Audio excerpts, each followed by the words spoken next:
We telling stories in the trailer park. So you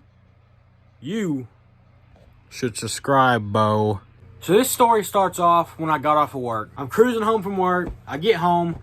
I go in my bedroom, take all my clothes off. I'm in my drawers, and I'm literally sitting on my couch eating something that I brought home from work. And then I get a call from my buddy. So I'm like, hello? And these are the same friends I was with in the moonshine video. So my friends, Cracky Chan, Dirty Dan, and Ling Long. So Ling Long's the guy who called me. Ling Long's like, hey man, listen, I'm with Dirty Dan and old Cracky Chan's at the carp pond. Do you want to come with us and we'll go get Waffle House before, we go up there? And I'm like, you know what, man? Whatever, I'll come with you. He comes pick me up with my other buddy, and then we go to Waffle House, we eat, and then we get my other buddies, we get Cracky Chan's food from Waffle House. And so here's where the story really begins and really gets juicy. We're driving on the interstate. We get off the interstate on the exit, and then my buddy's like, hey man, listen, there's something wrong. And when he said there was something wrong, I was like, is there a Bigfoot chasing after us or something? Like, what's going on? He's like, man, the car's acting up, man. The car's overheating. And I'm like, nah, man, you tripping, man. You tripping. Well, I thought he was tripping, and I wish he was tripping. But no, he has to cut the car off because the car was overheating. And we're like, what the hell? And so we're all freaking out because it's like 12:30 at night. We can't call nobody. And, it just wasn't a good situation. So I called my buddy at the carp pond. And I was like, hey, man, listen, man, I don't think you're getting to Waffle House. And my buddy was like, man, what the hell are you talking about? And then my, Ling Long was like, man, just tell him, Zach. Just tell him. So I was like, man, our car just blew up. Even though it didn't blow up, it just overheated. And so, we're all freaking out, man. It was a bad situation. And I didn't know how close we were to the carp pond. We were literally, down the road from the carp pond. So I was like, Ling Long, you get in the driver's seat, put it in neutral, and we'll all push it. And, Ling Long's a damn stubborn bastard. So he's like, no, Zach, you get in the damn driver's seat, and I'm going to push it. I didn't want to argue with him, because his car was already, exploded. So I got in the car, and, it didn't do nothing, because why would you put the biggest person in the group in the car, Just how my buddy thinks. So I'm like, you know what, this ain't working, let's switch. And, magically, when we switch and, we put the smallest person in the car, magically, when we start pushing it, it actually pushes and goes. I don't know why he didn't think of that. We're pushing it, and then, we get to a hill part. And so we push it, and it's starting to go, and, Ling Long's like, hey, man, get in the car. And we're like, nah, man, just go. We'll walk down there. So we start walking down there as the car's going. And, me and my buddy that was pushing the car, we're freaking out like, man, I hope the brakes didn't go out. I hope he actually made it down there and made it safe. So we call him, and he's like, yeah, man, I made it to the carp pond. Just keep walking down. And he starts walking up. We meet him, and we start walking to the carp pond. And so we get to the carp pond, and we hand Cracky Chan his food from Waffle House. And we tell the entire story. So after we got done talking to Cracky Chan, we went over to the car again to try to figure out what the problem was.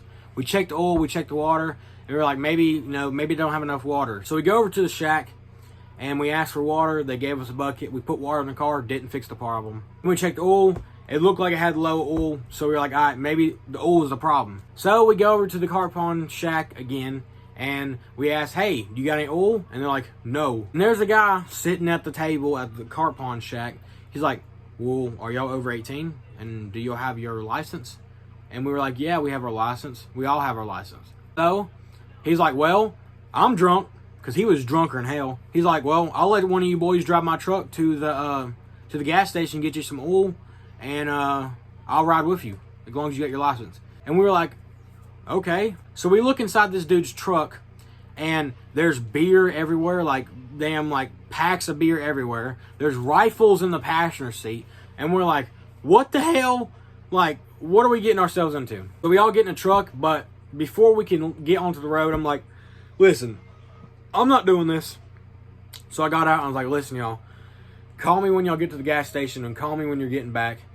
Just, be careful and be safe, because my buddy was driving his truck. And he was like, man, we'll be as safe as we can. And they drove off. I go back to my buddy that was actually at the carp pond. And, we start talking, and he's like, man, they shouldn't have went with that guy. He's drunk, whatever. My buddy was just talking. I thought they had gotten back because they left in a Silverado, right? And this, it's pitch black. It's like 1:35 in the morning, right? Well, I saw a truck pull into the carp pond, and I'm on the other side of the carp pond. So all right, there they are. So I rushed back over there. And, that wasn't them. you know, my phone was about to die, and my buddy's car, you have to actually turn the ignition for the, you know, for you to charge your phone or anything. I couldn't do that because I didn't have the keys, so yeah. I sat there for about like 45 minutes. I'm calling my buddies because I'm like, man, hope to God they didn't get pulled over, because if they do, they're doing time. I just hope they're safe. And so they eventually got back. They had some stories to tell about this guy that they went with. The guy that they went with, that owned the truck that they were driving, like, yeah, man, I put 1,000 shots into a Charger last week. Just telling some wild stories, man. And they said he was pulling out pistols and drinking beer, like pulling pistols out of the glove department. Had rifles everywhere, man. Like, that's the reason why I didn't go in the first place, was because he had guns and beer in the truck, man. And apparently, when they got to the gas station, they bought the oil, and there was like this black guy dancing. You know, he had his door open, he had his music turned up loud in his car, and was just dancing. And the guy that, you know, the owner of the truck was like, I would, you know, kill him, because if I had my AK, I would just spray him down because he's, you know, annoying me. Now I'm listening to these stories, I'm like, who the hell did y'all go with, man?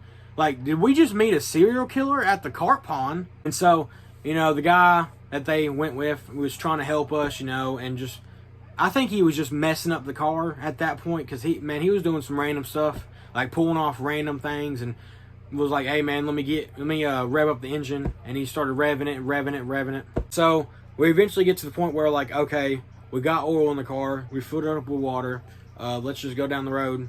And the guy was like, all right, man, well, I'll follow you as far as I can go.